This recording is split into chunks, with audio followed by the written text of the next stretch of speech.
Janine Pigues, presidenta del Instituto Brasileño de Turismo. Juan Asúa Madariaga, director de España y Portugal del BBVA. Richard Stockton, director general de Morgan Stanley. Y modera Guillermo de la Dehesa, asesor internacional de Goldman Sachs.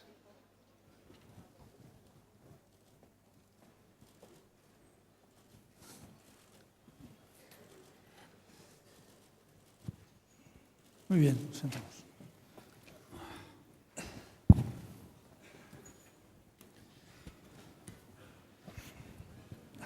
Muy buenos días. La idea en este panel es tratar de qué está ocurriendo con la financiación del turismo y con el turismo a sí mismo. Y yo lo que voy a hacer es plantear una serie de preguntas a estos distinguidos expertos que están aquí con nosotros y que ellos den su opinión de forma rápida y intentamos cubrir por lo menos 4 o 5 preguntas que son fundamentales. La primera, sin duda, ha sido que paradójicamente esta crisis ha afectado poco a los países grandes, emergentes, con una demanda interna muy importante y poco abiertos al comercio internacional de bienes y servicios y, sin embargo, ha afectado de una forma importante a los países exportadores netos, bien de mercancías, Alemania, Japón, Corea, etcétera, y también a los exportadores de servicios, sobre todo de turismo, pero también de otros servicios. Reino Unido, que es uno de los, no solo hace turismo, sino que es uno de los grandes exportadores mundiales de servicios. Entonces quería ver cuál es la opinión que tenéis sobre este aspecto. Hemos visto que el comercio mundial, el PIB mundial cayó el año pasado es el 1%, y sin embargo el comercio mundial cayó casi un 15% y el turismo mundial casi un 7%, con una desviación típica enorme porque unos países han sido mucho menos afectados que otros. Entonces, en este sentido quería escuchar la voz de diferentes personas que son expertos en esto. Bueno, en primer lugar, buenos días y cumplimentar Excel Tour, todos sus representantes, por haber organizado una conferencia con esta calidad. En nombre de Portugal, después de años muy importantes desde el punto de vista de la afirmación turística, como ha sido 2007-2008, en 2009 ha sentido un poco el efecto de la crisis. Y mucho más importante de que discutir cuánto ha caído en este año es saber cómo ha sido posible construir una estrategia que envuelve el sector público e iniciativa privada, los industriales del sector, en términos de ya ayudar el sector turístico, en 2 áreas fundamentalmente.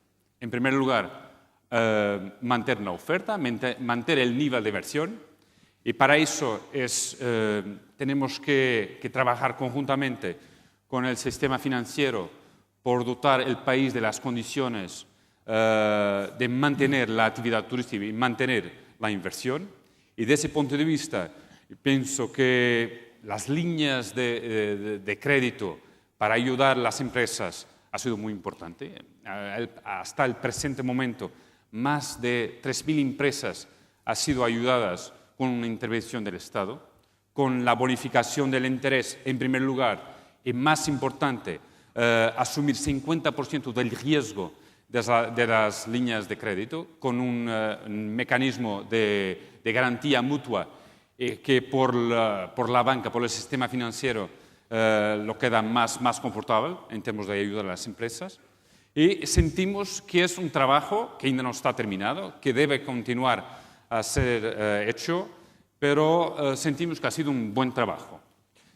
En otro lado, en otro sector, es mantener la demanda. Y mantener la demanda reforzando una relación que mantenemos, en primer lugar, con aquellos que han sido los fornecedores de turistas para Portugal los últimos años, como los operadores turísticos y las compañías aéreas, donde mantenemos una relación de gran proximidad y que lo pensamos que cuando iniciamos 2009 las quedas se apuntaban para 25% de quedas, comparando con los buenos años de 2008 y 2007, pero sentimos que al fin del 2009 probablemente las quedas quedarán por 8 o 9%, o que para nosotros no es malo.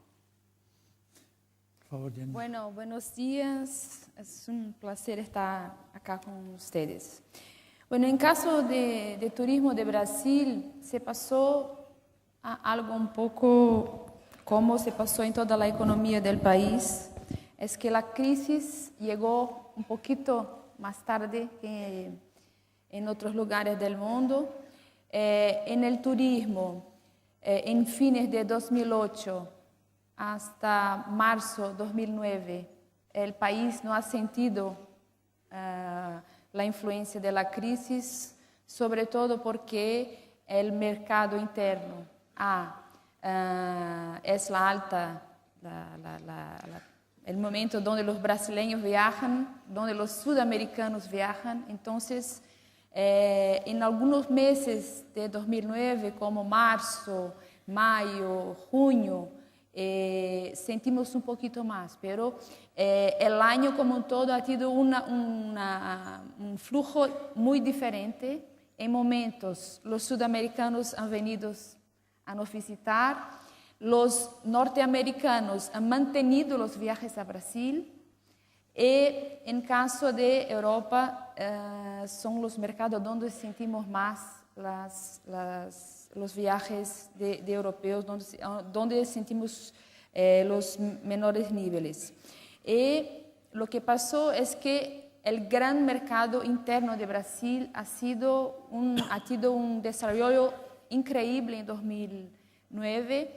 El crecimiento de las llegadas internas han sido de más 8%.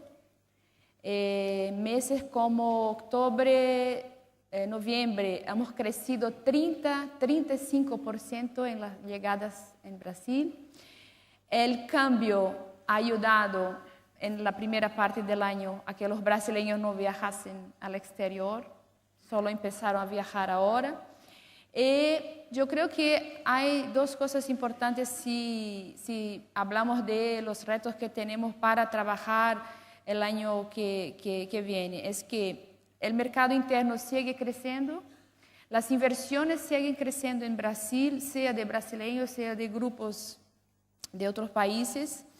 Esto crea, en el caso del mercado internacional, un problema de competitividad, porque la oferta en Brasil sigue creciendo en un patamar un poquito menor do que la demanda interna y la externa. Entonces, cuando hablamos de cómo está Brasil y otros países en términos de competitividad, tenemos que nos cualificar más.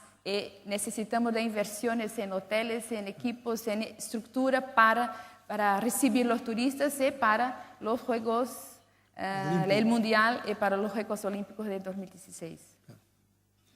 Juan. Muy buenos días a todos. Un placer poder compartir este rato con todos vosotros. Y quizá lo primero que diría, recogiendo algunos de los guantes que se han lanzado sobre la importancia de la financiación, o en este caso, en algunos casos, de la falta de financiación en la crisis, o los efectos que pueda tener en el sector servicios y concretamente en el turístico. Creo que todos reconocemos que a nivel global el sector financiero, por la crisis que ha pasado, que ha estado pasando y todavía queda algo durante los 2 últimos o 3 años, ha habido casos en los que ha restringido las líneas y ha afectado de manera más importante a aquellos sectores que están más apalancados o necesitan más de financiación, ¿no? Como puede ser el caso. La verdad es que pensamos que ese tiempo de mayores restricciones y de tensiones de liquidez importantes que hemos vivido, esa primera fase de la crisis, ya se ha pasado. La verdad es que ha dado paso a una segunda fase, que es la económica. Parece que en algunos grandes mercados la recuperación está ya cerca a la vuelta de la esquina. Esperemos que sea así. Y en cualquier caso nos queda en el sector financiero, en el sector bancario, una tercera fase para salir de todo esto, que es la reestructuración, que posiblemente también, y podemos comentar eso, es algo que tenga que acometer el sector turístico, ¿no? Y esa tercera fase tiene que ver con los excesos que en el sector financiero tenemos de capacidad, posiblemente más en el negocio retail, el negocio más puramente de particulares, pero tiene que ver también con un nuevo modelo de supervisión, de regulación, que evite los excesos que hemos cometido hasta ahora en el sector financiero, excesos que no han ido dirigidos hacia el beneficio del cliente, sino a un beneficio de corto plazo de la propia industria y con una visión muy de producto, ¿no? Y yo creo que todo eso tiene que cambiar en beneficio de todos los sectores y en beneficio del sector turístico, lógicamente. Y aquí me vais a permitir hacer una referencia al sector financiero español, que yo creo que se ha comportado en toda esta primera fase de la crisis mucho mejor que el conjunto del sistema financiero a nivel internacional. Las restricciones del crédito, en el caso de que las haya habido y algunos las haya podido sufrir, pues han sido menores, yo creo claramente en España que en otros países. Y me vais a permitir también que hable un poco de mi libro, que es BBVA, y en el caso de BBVA, que es uno de los pocos bancos globales a nivel internacional que no ha tenido que acudir a ningún plan de rescate por parte de gobiernos, hemos estado, como no podía ser de otra manera, absolutamente enfocados en nuestra clientela, en el negocio, dando todo el apoyo que hemos sabido y entendido a nuestros clientes, y el hecho cierto es que nuestro saldo de crédito hacia el sector turístico en España es superior a los 4.000 millones de euros, y en el año 2009 ha crecido un 3%, ¿no? Que creo que es una cifra relevante en relación a la evolución que ha tenido el sector turístico sobre el PIB.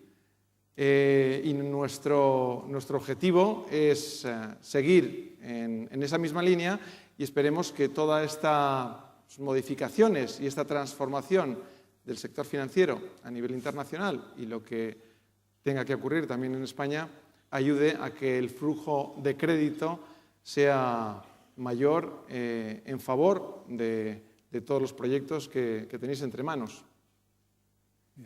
Richard. Thank you. Buenos dias. First, I'd like to apologize because I do need to answer in English, so I'm going to confuse the audience a little bit, but please bear with me. I think your question, Guillermo, is regarding exports and the impact and correlation between exports and the severity of the downturn of various countries. I don't have a particular country to which I can respond on the basis that I work across Europe and to some extent globally. But to address your question, I think it's not necessarily correlated to exports. It's correlated to the proportion of an economy that's dedicated to tourism. And what's happened over the last 18 months is we've seen the effect of basically a big hangover after a big party. Tourism is a very pro-cyclical industry, so in the good times, it's great, and in the bad times, it's horrible. And so what's happened is you have smaller countries with less developed capital markets that benefit much more from a high proportion of tourism that did participate in the upside and now are feeling the downside. The reason I don't think it's necessarily correlated only to exports is to take the case of China. And China has just become the #1 global net exporter, beating out Germany for the year, and that trend is expected to continue. And it's not just tourism. Tourism is obviously a very big part of the economy for China, but it's manufacturing. I think that's the unfortunate realities of the tourism industry. It's cyclical, it's seasonal. You have very low visibility on how the year is going to play out, and in some segments of the industry, it's low profitability. So those are some of the challenges. Sí, me parece buena respuesta.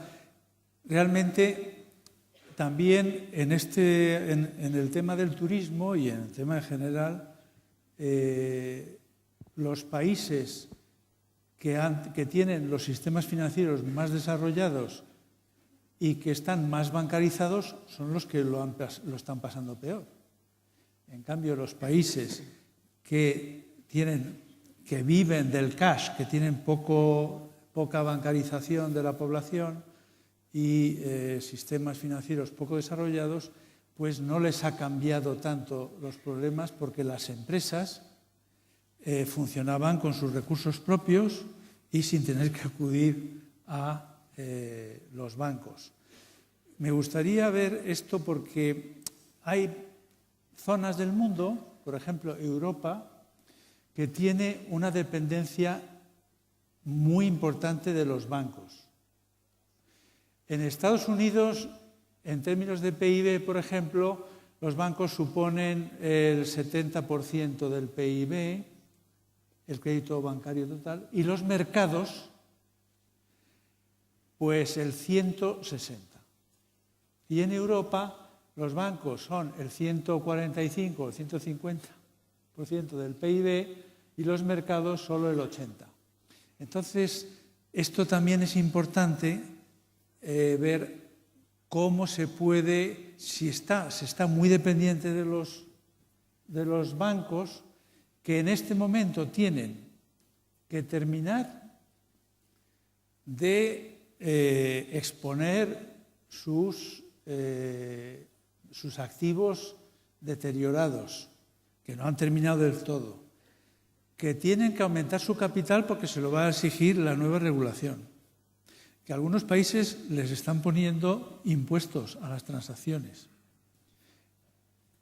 Y al mismo tiempo, eso por el lado de la oferta. Y por el lado de la demanda tenemos a familias y empresas que están muy endeudadas y que tienen que reducir su endeudamiento y que lo que han hecho en este periodo es aumentar su ahorro. Y entonces hay menos demanda de crédito, bastante menos, en algunos casos se ha desmoronado y en otros casos, por otro lado, más restricciones de oferta. ¿Qué opináis de esta situación? Déjame decir algo. Yo pienso que el sector financiero, pegando una descripción de procíclico, también es un sector profundamente procíclico. Muy procíclico. Y pienso que desde la crisis de 1929, nunca la intervención de Estado ha hecho tan sentido.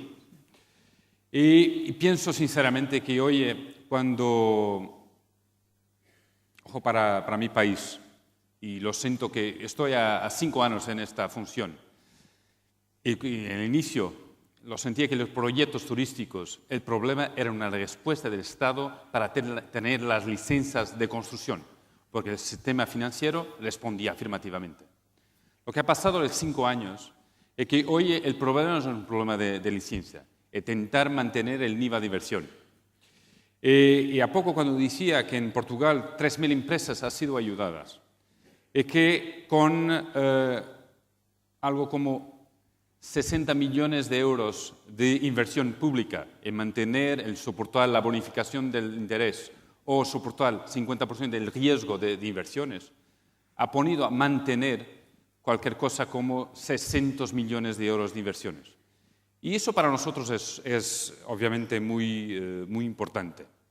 Lo sentimos que hoy se puede discutir los activos tóxicos que los bancos han elegido para mantener los niveles de activos y los gastos de solvabilidad. en términos de su exposición, si no ha habido la ayuda del Estado para continuar el nivel de inversiones, probablemente Portugal mantendría una situación muy complicada. Y pienso sinceramente que nuestra ayuda en este momento ha sido muy importante, porque el turismo para nosotros hoy representa algo como 11% de nuestro PIB y 10% del empleo. Y tenemos retos muy ambiciosos. Llegar al 2015 con algo como 15%. Ahora, eso se consigue con un trabajo conjunto, con una gran complicidad entre los dos sectores, percibiendo que son las medidas importantes para, por un lado, garantizar la cualificación creciente de la oferta turística con ayuda a las inversiones y, por otro, oyendo para la demanda y teniendo una relación de gran complicidad con aquellos que son nuestros fornecedores de turistas. Una nota que ha escuchado en el panel anterior, lo que dice respecto al desarrollo del mercado inglés, que es un mercado muy importante para nosotros, nos obliga con certeza a planificar el próximo año con la búsqueda de alternativas para, de algún modo, poder suplir las enfermedades que decorren de un comportamiento no tan bueno como vamos a sentir en el mercado inglés para nuestro país. Pero hay que continuar dinámico y hay que continuar siempre mucho próximo de cuáles son las tendencias de mercado y es un poco eso que vamos a hacer. Bueno, lo que pasa en Brasil, cuando usted empezó a hablar de la diferencia de unos países y de otros, es que la política económica de Brasil, que se puede decir que cambió mucho en los últimos 15, 10 años, la cultura de la inflación, todo que el país pasaba, construyó un sistema bancario y financiero conservador. Ese, por un lado, eso era un retraso, ha sido, por un lado, una causa que ayudó a Brasil a ter medidas rápidas para la crisis. Y que lo que ha hecho el presidente Lula es que, además de apertar los bancos para disminuir el spread, además de decir a los bancos públicos, los dos grandes bancos públicos de Brasil, que son Banco do Brasil y Caixa Econômica, para ampliar las líneas de crédito, el gobierno estimuló el consumo de bienes que, si hablo acá en España, ustedes van a decir, bueno, eso es normal acá, pero en un país donde se combate la fome, donde lugares que no tenían luz, es la primera vez que una persona que compra un móvil, que compra un televisor, que compra bienes de consumo básicos. Entonces, las medidas que el gobierno ha tenido para estimular el consumo han sido muy importantes para muchos sectores y también para el turismo, con líneas de crédito, no solo para los turistas, para los brasileños viajar en Brasil, pero también para los empresarios de Brasil para inversiones. Por ejemplo, desde enero hacia octubre de 2009 han crecido 61% las líneas de crédito en los bancos públicos para inversiones, renovaciones en muchas áreas de turismo. Entonces, creo yo que esto se ha pasado de una manera importante. Y una otra cosa que pasa en Brasil es que, mismo si el volumen de outbound de Brasil es muy pequeño, porque son 3.500.000 brasileños que hacen viajes al exterior. Es un país de 190 millones de personas es muy poco. Pero el mundo comienza a mirar Brasil como un importante outbound market. Yo creo que eso pone Brasil en un escenario donde, por ejemplo, el mercado doméstico, el outbound y la fuerza que tienen las inversiones dentro del país han puesto el país en una situación, por ejemplo, cuando la crisis empezó, todos estábamos muy preocupados con las inversiones, por ejemplo, españolas en Brasil, portuguesas, que son muchas. Bueno, ¿qué va a pasar? ¿Van a salir de Brasil? No.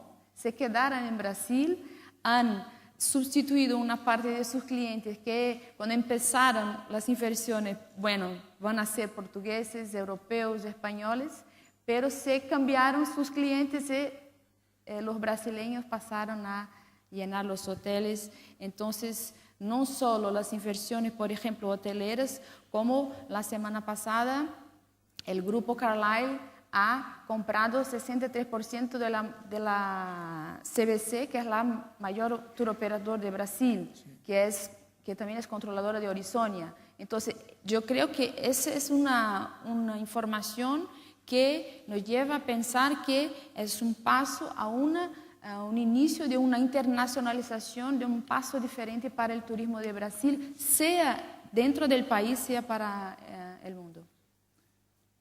Sí.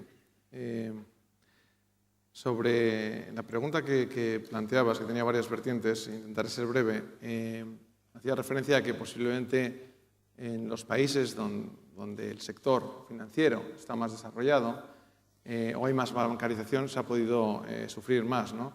Yo quizá matizaría eso porque donde se ha sufrido más es en sectores, en geografías que han estado, yo creo, inadecuadamente bancarizadas o exageradamente bancarizadas, ¿no? Y hago referencia a muchos sectores o compañías que se han podido ver beneficiadas, entre comillas, en un momento determinado por lo que el mercado permitía, por la poca discriminación que había a la hora de conceder crédito y sobre todo a lo que los mercados aceptaban como papel, como titulización, etc. Conocéis todos los esquemas de vehículos fuera de balance, activos tóxicos, etcétera, etcétera. Con lo cual, posiblemente ese mundo y aquellos sectores, compañías, países en los que se ha desarrollado más eso, y posiblemente sea más en el entorno anglosajón, en algunos casos, banca de inversión, etcétera, etcétera, con el permiso de mi colega, son los que han sufrido más.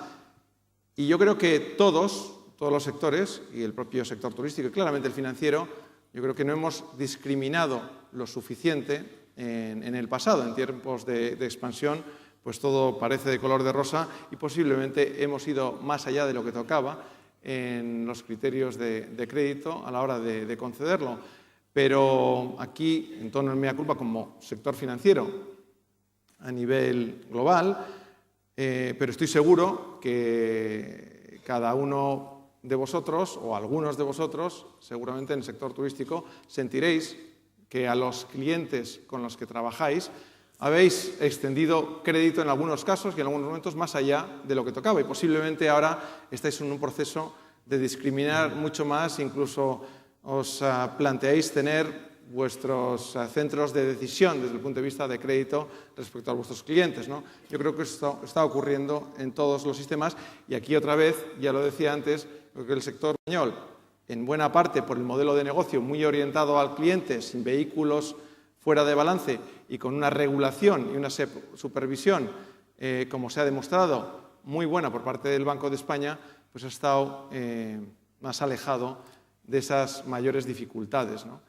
Y quizá haciendo referencia a otro de los comentarios que hacías sobre las fuentes de financiación en balance o a través de los mercados, claramente hay una distinción entre Estados Unidos y Europa y yo creo que tienen grandes ventajas los dos modelos. Lo importante es llegar a un buen equilibrio, que es lo que todos pretendemos o todos pretendéis seguro, y lo que se suele demostrar es que en momentos de eclosión y de expansión, posiblemente los mercados de capitales bien desarrollados permitan una mayor rapidez y agilidad de acceso a la financiación, pero por contra, cuando hay un problema grave, se cierran de manera pendular, de forma muy importante. Y en ese sentido es muy importante también tener unas relaciones estables y profundas con el sistema bancario, con el sistema financiero dentro del balance. Y yo creo que ahora posiblemente instituciones o clientes que tengan un mayor porcentaje de crédito con bancos, a pesar de las dificultades, las tensiones, las negociaciones, seguramente no han tenido que sufrir el cierre de los mercados. En la medida en la que vuelvan a abrirse, pues lógicamente tiene una ventaja. Por eso, como en otros aspectos, yo lo importante creo que es tener un buen equilibrio entre la financiación bancaria, en el balance de los bancos, y el acceso a los mercados de capitales, ¿no? Y también, indudablemente, como comentabas, nos está afectando a todos y también al sistema financiero, porque vivimos de dar crédito.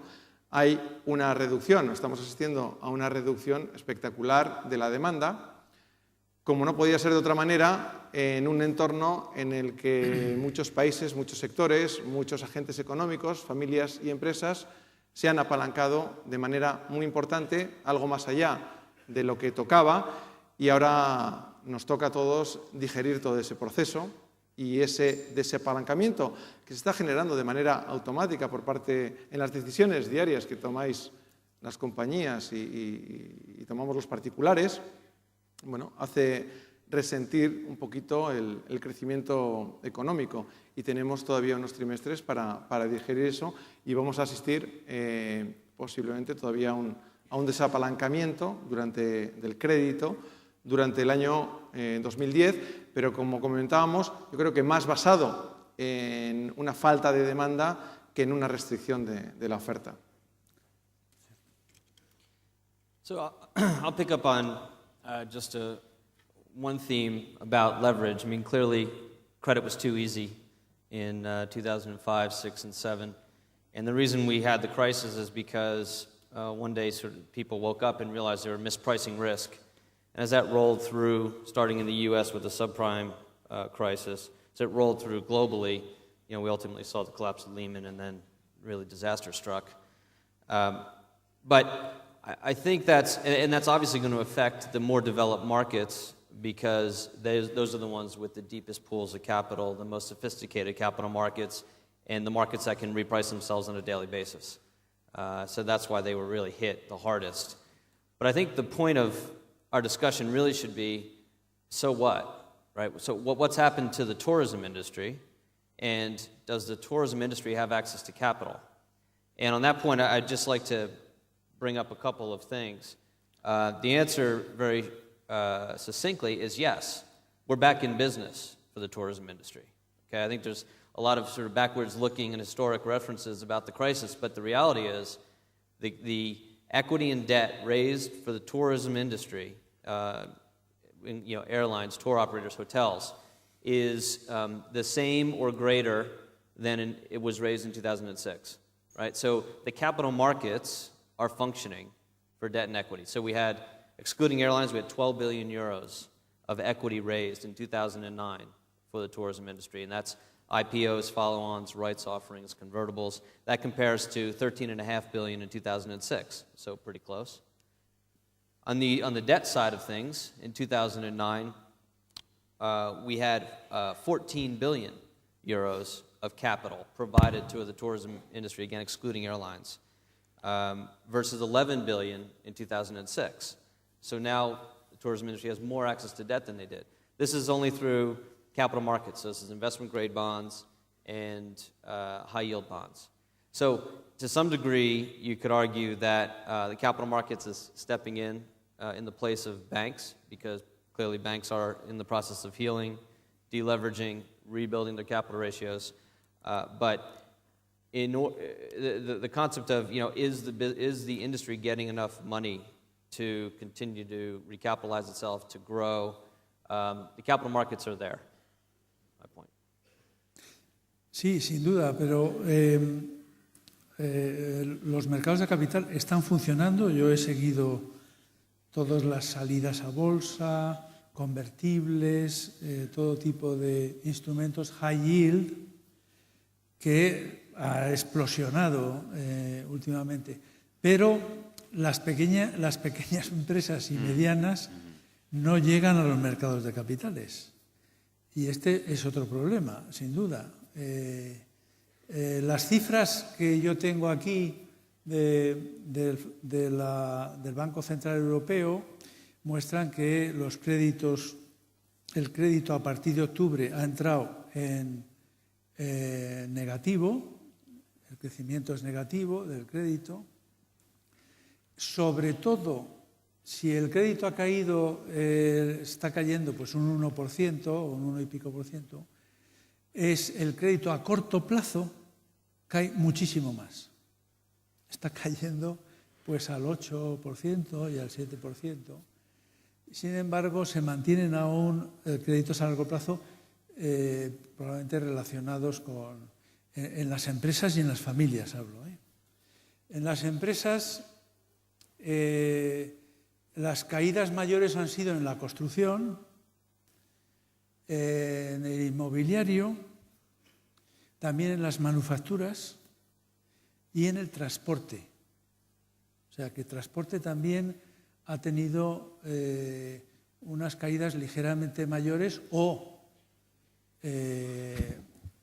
unos crecimientos menores, mucho menores que el resto. Entonces se ha concentrado mucho en una serie de sectores. Claro, el transporte está muy relacionado con el turismo.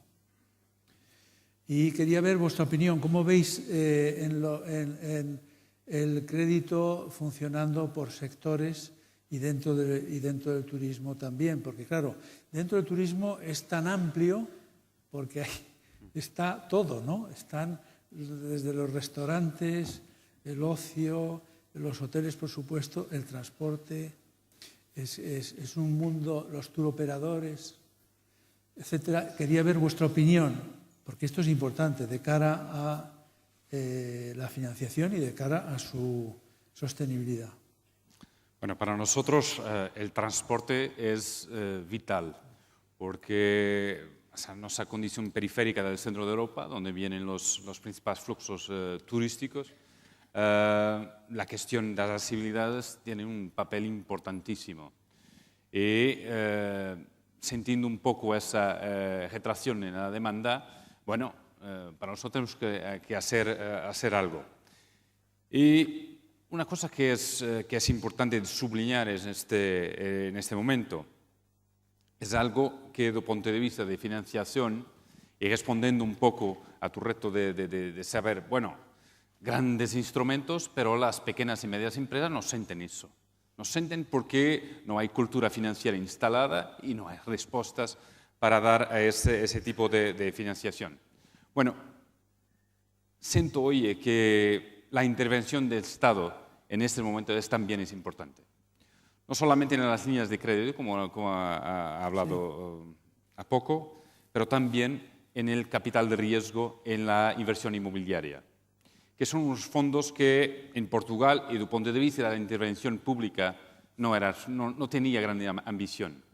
Y bueno, lo que hacemos fue un poco de crear las condiciones para que hoy un poco todos los tipos de empresas, comenzando por las pequeñas y medianas empresas, puedan acceder a ese tipo de financiación.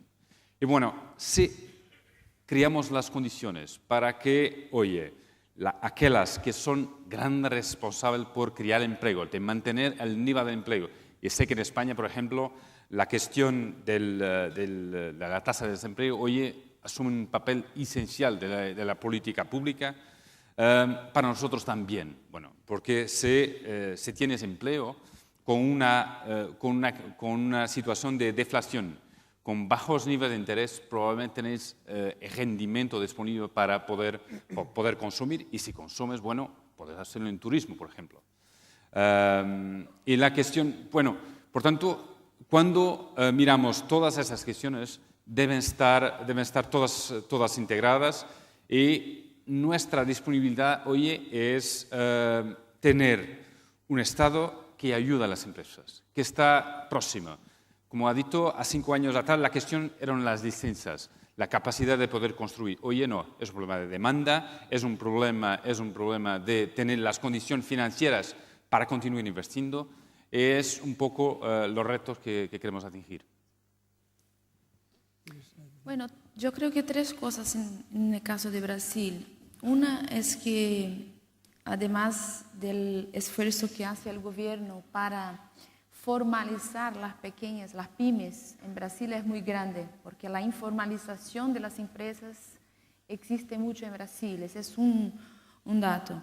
El otro es que sea los bancos públicos, que una vez más digo, son importantes para las políticas públicas, mantienen líneas de crédito para las pymes, incluso líneas de crédito exclusivas para turismo. El BNDES, que es un Banco Nacional de Desarrollo de Brasil, creó un programa que se llama Política de Desarrollo Productivo, que trabaja con la ampliación de la inversión, la innovación y el apoyo a las exportaciones. Entonces son medidas que utilizan instrumentos como incentivos fiscales, créditos de subvención económica, regulación técnica, económica y competitiva, apoyo técnico, promoción comercial y además de los programas de los bancos públicos, del BNDES, Brasil tiene una estructura muy interesante de las pymes que se llama SEBRAE, que es el Servicio de Apoyo a las Pequeñas Empresas de Brasil, que está distribuido por todo el territorio de Brasil, que también trabaja mucho para dar la posibilidad a las empresas para inversiones, para cualificación empresarial y todo más. Pero creo que en nuestro caso, uno de los retos que tenemos en todos estos programas, además de ayudar la inversión en las pequeñas empresas, es la cualificación y tener más competitividad en el país por las exportaciones, porque hay que tener en cuenta que un país que tiene una economía muy diversificada tiene que, además de tener líneas de crédito, trabajar para que los pequeños empresarios puedan ganar competitividad en el mercado interno y externo. Sí, Guillermo, hacías alusión a que posiblemente en toda esta fase que estamos viviendo, las pymes que no tienen acceso, supuestamente, o no de manera tan profunda, a los mercados de capitales estén sufriendo algo más, ¿no? Yo creo que el acceso a los mercados de capitales claramente tiene que ver con la masa crítica y con el tamaño que tenga una compañía dentro de un sector, pero realmente el sufrimiento, en algunos casos, porque no se puede generalizar, de algunas pymes no es tanto, yo creo, su acceso o no a los mercados de capitales, sino la dificultad de enfrentarse a un sector. Y ahora hablo de España y seguramente se puede generalizar a otros países, y aquí hay muchos expertos en la materia, que tiene unos desafíos pendientes por delante, y posiblemente las compañías más globales y más diversificadas en muchos ámbitos, como geográficos o de tipo de operaciones dentro del amplísimo sector turístico, puedan manejarse mejor e incluso vayan a tener importantes oportunidades, ¿no? Y como digo, las pequeñas menos diversificadas, y no se puede generalizar porque hay de todo, son las que posiblemente vayan a sufrir más la sobrecapacidad que podemos tener o que tenemos en el sector turístico en España, las que puedan sufrir más, incluso en algunos casos lo estén generando, ¿no? La guerra de precios, y puedan también en algunos casos estar afectadas por la crisis inmobiliaria, porque en algunos casos pues tienen modelos no muy profesionalizados, muy orientados a la propiedad, en algunos casos de hoteles o de los activos que fuera. Y también están afectadas pues, por la dependencia que en España tenemos de algunos mercados de origen que están además muy tocados por la crisis, ¿no?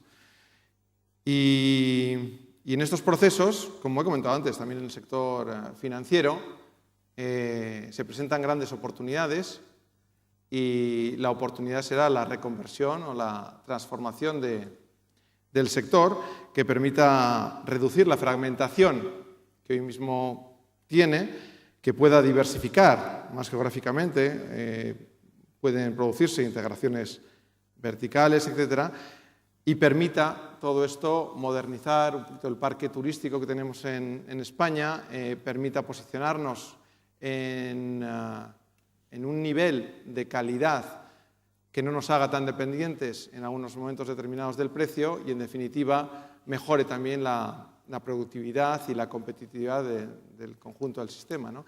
Y en ese sentido, y esto va a dar la sensación que estoy hablando aquí del libro de BBVA, nosotros estamos trabajando con las grandes empresas que están aquí representadas y muchas pymes del sector turístico todos los días reestructurando la financiación, apoyando, alargando plazos, lógicamente en la medida que podemos mejorando garantías, ayudando a vender activos para mejorar su balance, etcétera, etcétera, ¿no? Pero posiblemente eso sea insuficiente si no se produce esa reestructuración, reconversión del sector.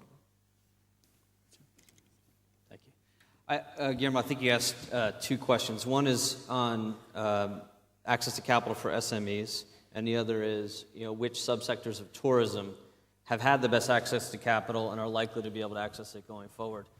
In terms of the SME question, I think the unfortunate response is be patient.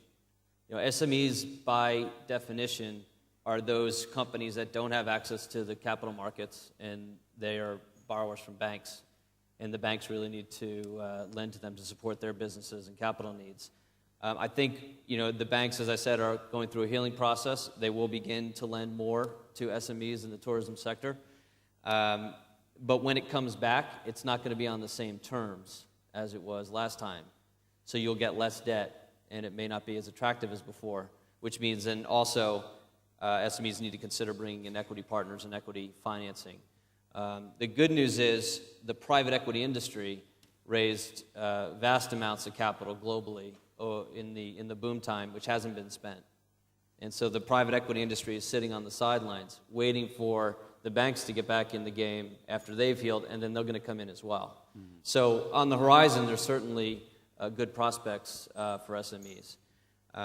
Your other question was on the subsectors within tourism. Globally, the equity and debt capital markets funded 45 billion euros to all the tourism sectors in 2009, including airlines. Airlines was about 20 billion of that. Of the remaining 25 billion, what's the next biggest sector? It'll be surprising to most people, it's casinos.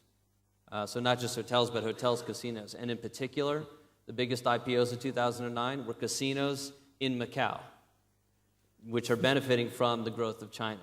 So investors are coming back. They're coming back looking for different things this time, and it's growth.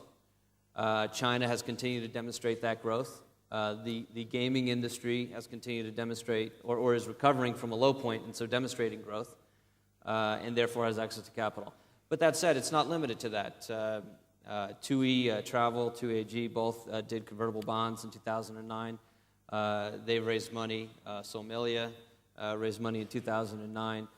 So you have a lot of the other hotel companies, the tour operators, the larger ones that are now getting funded. So it's starting to happen. Sí, creo que tenemos que plantearnos las cosas con realidad. Esa es por lo menos mi opinión. No vamos a poder volver nunca más a 2007, en que el crédito, y 2006, en el que el crédito en España aumentaba el 27% nominal, cuando el PIB nominal estaba creciendo pues al 6 o el 7, más de 3 veces y media más durante varios años. Eso es imposible. Llegó un momento en que el crédito en España, que representa el 12% del PIB de la zona euro, pues el crédito representaba el 20 y tantos % de toda la zona euro. Imposible, insostenible. Entonces, es imposible volver a esa situación durante bastantes años. Segundo, no va a ser más caro, ya lo está siendo. El crédito va a ser más caro. Por lo tanto, eso tenemos que partir de que es imposible. Pasarán muchos años hasta volver a tener una situación en la que el crédito era tan fácil y tan barato y tan abundante. Entonces, ¿se puede tener una recuperación sin crédito? Esa es la pregunta. Yo he mirado un informe muy interesante que hizo el Fondo Monetario Internacional el año pasado sobre qué pasaba en las recuperaciones en distintas situaciones. La recesión normal, ciclo de los negocios. Segundo, la recesión que ha sido precedida de una crisis financiera y un credit crunch y una restricción de crédito, y la que además ha habido una caída de los precios de la vivienda porque el inmobiliario. Entonces, si se le van añadiendo, la recesión normal dura un año, la que tiene una crisis financiera dura 2 o 3 años, y si tiene además una crisis inmobiliaria, pues dura 4 o 5 años. Eso es lo que dice la historia. También dice la historia que es posible, perfectamente posible, una salida de la crisis sin crédito. Lo que pasa, porque siempre el PIB, la actividad económica, rebota antes. Normalmente 2 trimestres antes que el crédito empieza a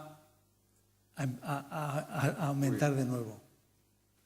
Y hasta 5 o 6 trimestres antes de que ha tocado fondo el precio de los inmobiliarios. Entonces, la actividad económica ya sale adelante antes. Pero lo que pasa es que arrastra, es más lenta que si hubiera sido una recesión normal. ¿Qué opináis vosotros sobre este tema? Es una $1 million question. Sí. Salir de la crisis sin crédito. Bueno, era algo que solo con una respuesta de demanda.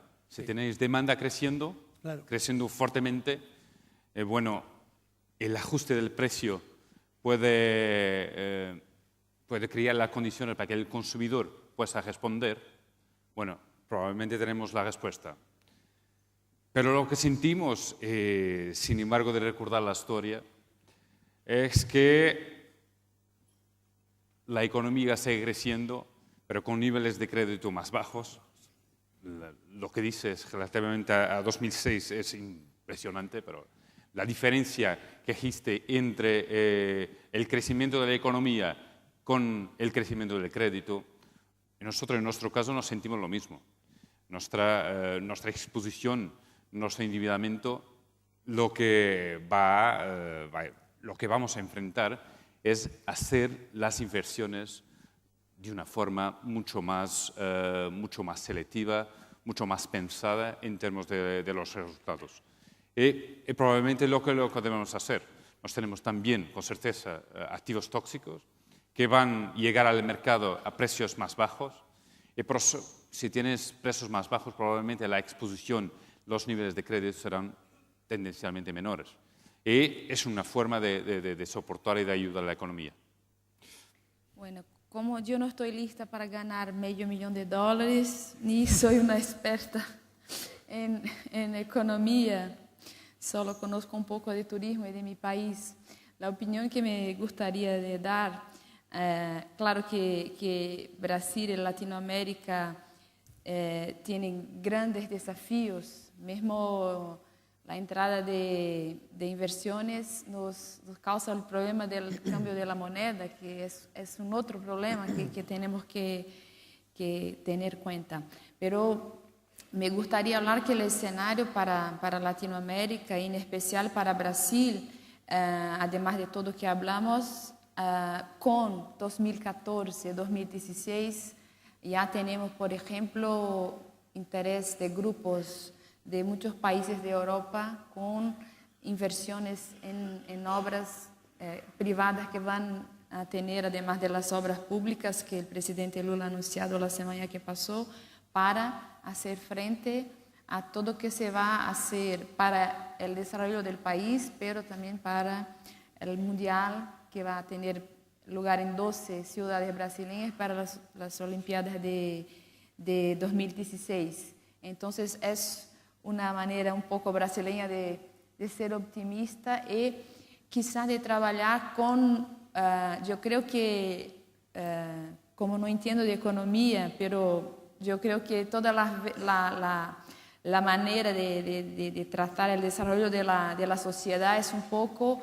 trabajar con su realidad, porque yo creo que es en la realidad que la economía va a tener un nuevo momento. Entonces, Brasil tiene estos dos eventos que, con todas las otras políticas de inclusión social, de creación de empleos en Brasil, va a trazar un escenario donde va a beneficiar a los brasileños, pero también va a hacer con que nuestro país y nuestro continente tenga una otra colocación en el escenario mundial. Sí, seré muy breve, Guillermo, que te están pasando muchas notas. Sí, Imagino que será tenemos porque tenemos que... tiempo. No, Estamos dentro de tiempo. perfecto, perfecto. No ha pasado Puedes una hablar hora mucho. aún. Perfecto. Bueno, pues tampoco me extenderé mucho más. En cualquier caso, desde el punto de vista del crédito y la economía, y esta tarde yo creo que tenéis también la oportunidad de escuchar a un panel de economistas, yo creo que hay una relación clarísima y la importancia del crédito en el desarrollo económico es altísima, como se demuestra cada día, y ya no solo desde el punto de vista de los bancos, hemos hablado de los mercados de capitales, y ya no solo desde el punto de vista del nuevo crédito, sino de la refinanciación inteligente del que ya está ahora mismo encima de la mesa, ¿no?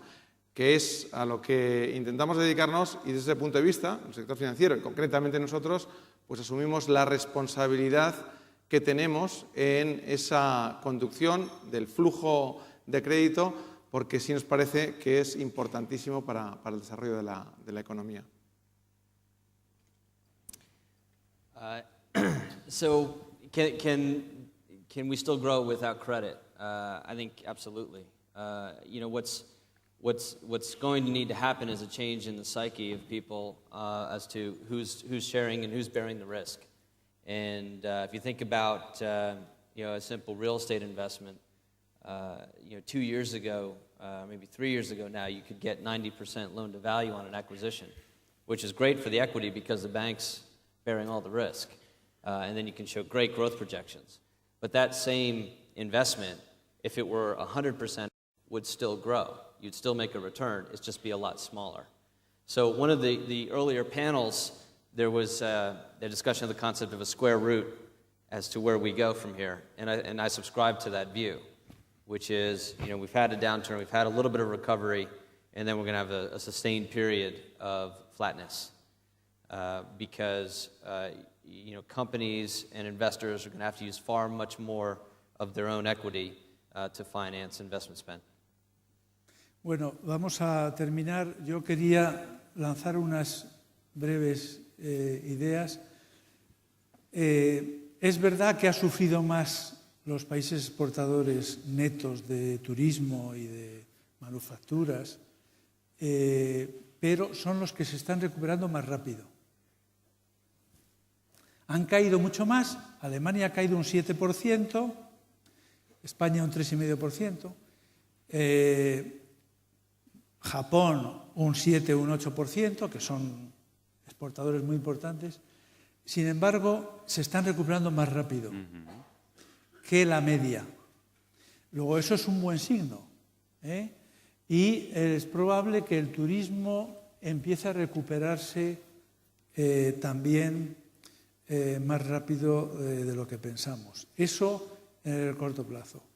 En el largo plazo, la Organización Mundial del Comercio, a pesar de que ha caído el número de internacionales de turistas en el 2009 frente al 2008, no mucho, un 5 o 6%, piensa que en el 2020 pasamos de 880 millones a 1.600 en el 2020.